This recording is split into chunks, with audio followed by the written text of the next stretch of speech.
So what year did you start horseboarding? So I started in 2016.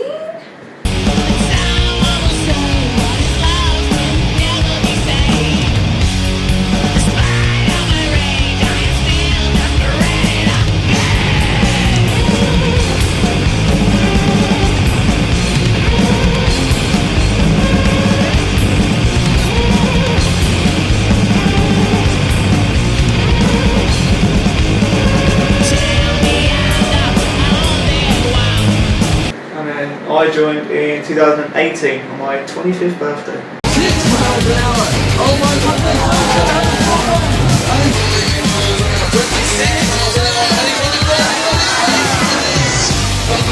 Final right hand turn and for the finish line. Oh no, 3 wheels in hand, 2 wheels in hand, and through the finish line. A wide 5 chicane. Oh, a big slip. Oh no! Is it now? He's down.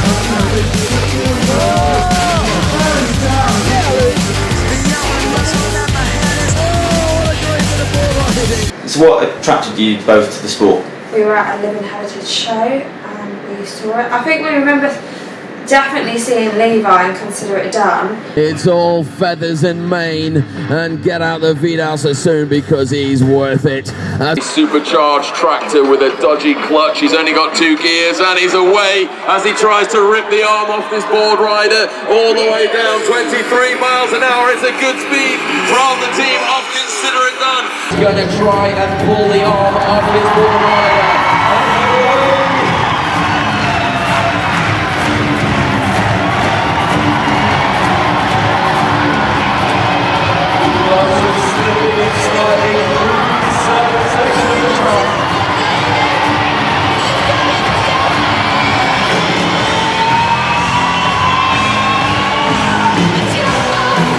And we just thought, oh my god, that's amazing, and we watched it and just tried to get into the sport that way. I think we spoke to Dan, and yeah, it took us a year or so because the horse we had at the time wasn't right for it, and then when we brought Ron, we got back in touch and got involved.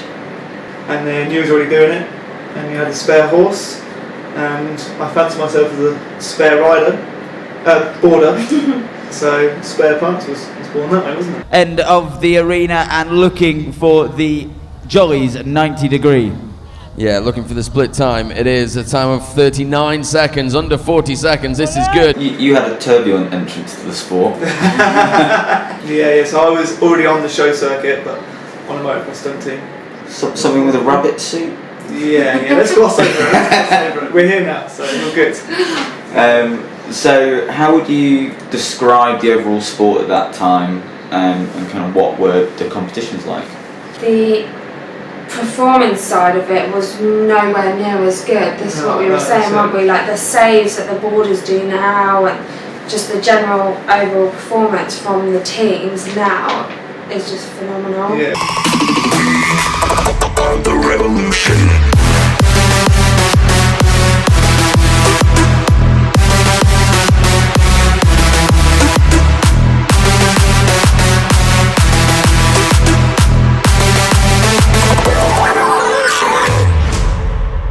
The race is so tight, whereas before you kind of already knew where you was going to finish, whereas now it's anyone's game.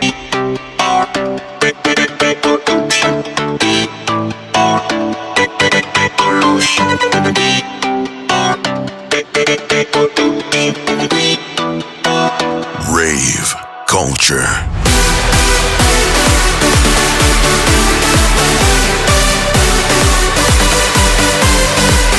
it's just brilliant, because just as you think, right, I've done it, no one's going to be that, you know, it can happen, and it's just, anyone can do that. It's brilliant.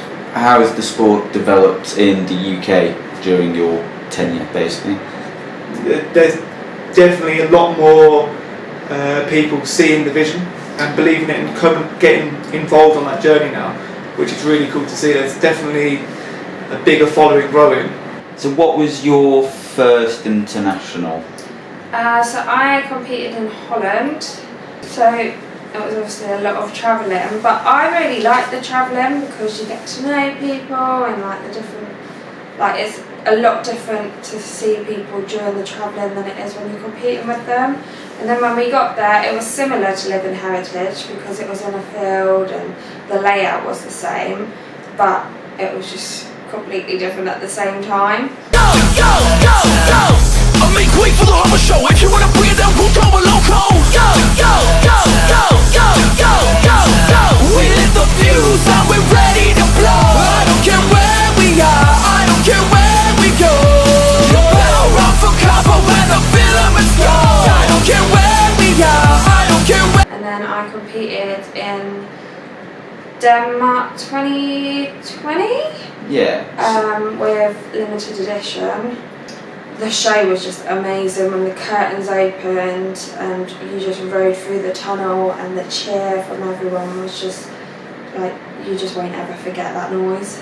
Edition in third place. They are 1.7 seconds behind the leaders, Chill Winston. This is the last team that can take the lead off Chill Winston, and this is 16 Hand X Racehorse, and they're really pushing on, ladies and gentlemen. They are not messing about. A lot of work there from the board rider as they make their way out and looking for this 90 split time. 10 seconds, it's a good split time. Let's not have anything too crazy. This is all supposed to be fun as they make that turn, and he's down on his fingers for grip all the way, but he's made it back onto his feet. A big slide there as they took into that turn there from the board rider. You can see how much sand is kicking up. He's low again. The throttle really opening up. These guys are pushing the limit beyond what I would expect to see in this arena. It is one more turn. Is he going to make it? He's through. Let's hear it for limited edition with a 37.10. What are the big differences between those years to this one? It's just off the scale, like the fact that we flown in and got picked up from the airport by men in suits, like in nice posh cars, like that just started it for me. I was like, oh my god, I'm famous. But yeah, no, it's awesome, like just the whole experience, and it's so good to do it as your own team. Yeah. I know I did Holland with Ron, but like for me and Luke, this is obviously, we've been competing a lot longer than Bruises Easily has now, and to just compete at this level with your own team just is something else. Like I got quite emotional when we were out there last night, because we were first out, so you didn't hear the crowd before with the other teams, and the roar that the crowd gave you when you went across the finish line was just something else. For the finish line, it's time to call them home, and we're through with a completed run at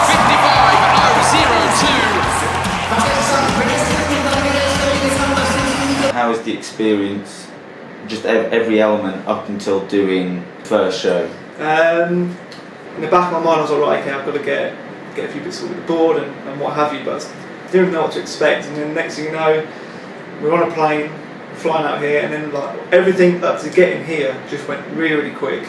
And then it was like, okay, let's start talking about what sort of show we're putting on. And then just seeing how that unravelled was amazing, because you're visioning it and you know it's going to be an awesome show, and to be part of that is amazing. But then, you know, like Amy said, when we finally got down to our collecting ring, and then the other acts that were on before us started going in and then coming out, you're like, right, okay, it's getting closer for us. And then when we knew, bang, right, this is our time now. It's like, this is going to be cool. And then yeah, once we went through those doors.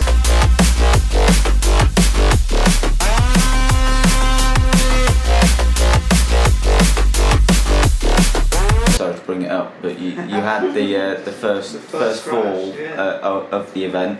Start of that second run, we knew we just wanted to push on, show actually a bit of speed, because Archie's a quick horse, isn't he? So we Yeah. wanted to show a bit of speed of that, and just actually show what we can do as a team.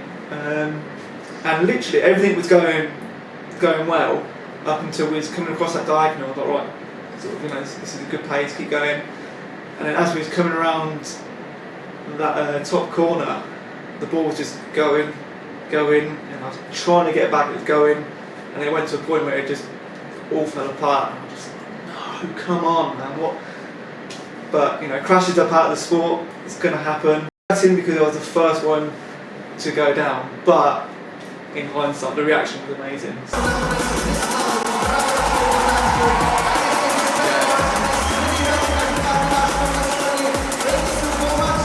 Any nerves for racing? I feel a lot better from yesterday. I just cannot, like, Arch has never done anything to this level, and he just was awesome. I don't think he put a foot wrong, and that really helps my nerves.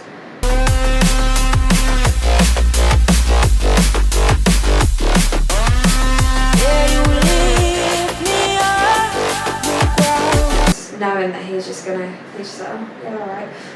So then that chills me out a little bit. But yeah, I think because we've been out and done it, we just want to go out and do it even better. Yeah, so we want to keep on doing it, keep getting that buzz from it, and just keep that alive, because it's an amazing feeling, isn't it?